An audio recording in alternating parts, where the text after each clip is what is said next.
If you're still just scrolling through endless rows of data, you are doing it wrong. Today, I'm going to show you how to turn this massive, boring spreadsheet into a fully interactive, automated dashboard in Google Sheets. And the best part, you don't need to know any complex coding to do it. Every great dashboard needs an engine. We aren't going to build our charts directly on the raw data. Instead, we are going to use pivot tables to summarize it first. Click the top left corner of your data, or press Ctrl-A for Windows or Command-A on Mac to select everything. Go to the top menu, Insert, Pivot Table. Choose New Sheet and click Create. Rename this new tab at the bottom to Engine. In the Pivot Table editor on the right, drag Product into the Rows section. Drag Revenue into the Value section. Make sure it's set to Sum. Copy that entire pivot table, paste it a few columns over, and change rows from Product to Region. You now have two data engines. Now that our data is summarized, let's make it visual. We're going to create our charts here in the engine room and then move them to our final display area to keep things looking clean. Click anywhere inside your first pivot table, Product versus Revenue. Go to Insert, Chart.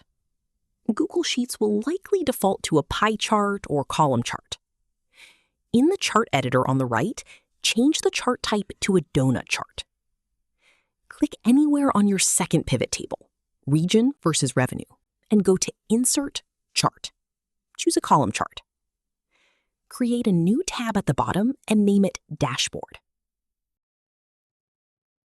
Go back to your Engine tab, click on your charts, press Ctrl-C, copy, go to your Dashboard tab, and press Ctrl-V, paste.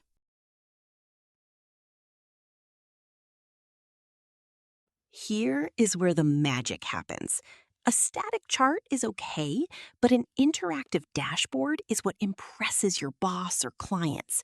We are going to add slicers, which act like master remote controls for your data. Stay on your Dashboard tab. Click on one of your charts so it is selected. Go to the top menu, Data, Add a Slicer. A small floating box will appear. In the slicer editor on the right, under Column, select Sales Rep. Resize and drag this slicer box to the top of your dashboard. Click the drop-down on the slicer, uncheck a few names, and click OK. Both charts update instantly because they are tied to the same underlying raw data. To make this look like professional software and less like a basic spreadsheet, we need to clean up the UI. We're going to remove the grid lines, add a custom header, and align our widgets perfectly. Go to View, Show, Grid Lines, and uncheck it to make the background stark white. Go to Insert, Drawing, draw a dark blue rectangle, add white text saying Sales Performance Dashboard, and hit Save and Close. Drag this to the top as a header. Arrange your charts and slicer neatly below the header. And just like that, you have a fully functional interactive dashboard. If your raw data is a total mess to begin with and you don't even know where to start, you absolutely need to watch my previous video on sorting and filtering data first. Click the video on screen right now and I'll see you over there.